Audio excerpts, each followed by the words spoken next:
Pinabulaanan ni dating Senator Antonio Trillanes na binisita at nagsagawa siya ng welfare check kay dating Pangulong Duterte sa International Criminal Court Detention Center sa The Hague, Netherlands.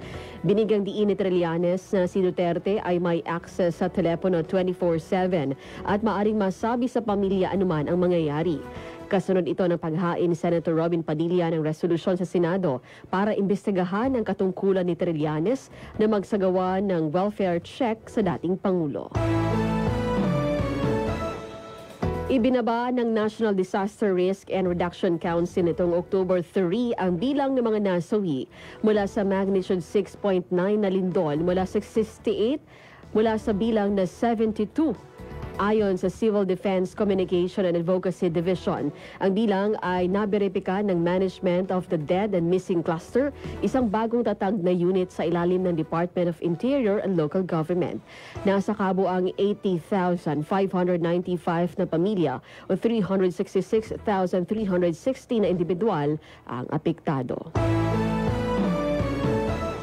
Inaprobahan na ng Department of Budget and Management ang pagpapalabas ng 1.62 billion pesos para muling pondohan ang Quick Response Fund ng Department of Social Welfare and Development at Department of Public Works and Highways.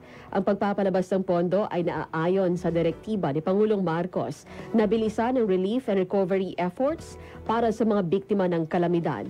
Sinabi ng DBM na makakatanggap ang DSWD ng kabuang 625 million pesos na QRF para sa prepositioning ng relief resources ng kanilang bodega.